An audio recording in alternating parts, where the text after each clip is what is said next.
Hello friends, मेरा नाम रोहित खन्ना। एक नई सीरीज़ लेके आया हूँ इनकम्स के ऊपर। हमारी 7 तरह की इनकम होती है। पहली इनकम हमारी होती है जिसको हम बोलते हैं एक्टिव इनकम, जो कि हम जॉब या बिज़नेस से करते हैं। दूसरी इनकम हमारी होती है रॉयल्टी इनकम, और रॉयल्टी इनकम का मतलब है कोई बुक लिख दी, कोई कंटेंट लिख दिया, कोई आपने ऐप बना दिया, कोई डिजिटल प्रोडक्ट बेच दिया और वो रातों रात आपका बिकता रहता है ई-कॉमर्स प्लेटफॉर्म पे या अपनी वेबसाइट पे, उसको हम रॉयल्टी इनकम बोलते हैं। तीसरी इनकम होती है हमारी प्रॉफिट इनकम, जो हम कुछ सामान खरीदते हैं सस्ता और महंगा बेच देते हैं, तो उसको हम प्रॉफिट इनकम बोलते हैं। चौथी टाइप की इनकम होती है इंटरेस्ट इनकम।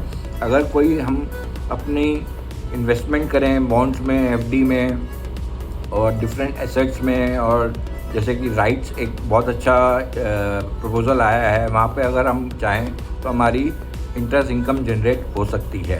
चौथी टाइप की इनकम होती है हमारी डिविडेंड इनकम।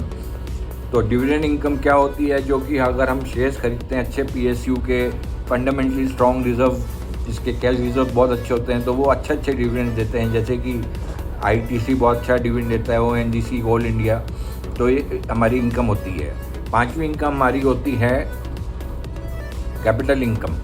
तो कैपिटल इनकम क्या होती है, अगर कोई हमने एसेट बनाया है, कोई हमने प्लॉट ख़रीदा है और उसको सस्ते में ख़रीद के महंगे में बेचते हैं, तो उसको हम प्रॉफिट इनकम या कैपिटल इनकम बोलते हैं। और लास्ट में जो इनकम होती है वो होती है रेंटल इनकम। आपका कोई फ्लैट, आपने कमर्शियल प्रॉपर्टी, आपने उसको किराए पे चढ़ा दी है और उस किराया आपको आने लगता है, तो हमारी इनकम जनरेट होती है। ये पाँचों या छः इनकम जितनी हैं होनी बहुत ज़रूरी है। इससे हम अपनी पैसिव इनकम जनरेट कर सकते हैं। तो मैं रोहित खन्ना, सेबी रजिस्टर्ड, आपको डिफरेंट टाइप्स ऑफ इनकम समझा रहा था। कैसा लगा? फॉलो करें मेरे को ऐसी सच वीडियोस के लिए और कमेंट करें, तो मैं आपको एक PDF फाइल भेजूँगा फाइनेंशियल फ्रीडम के ऊपर। Thank you.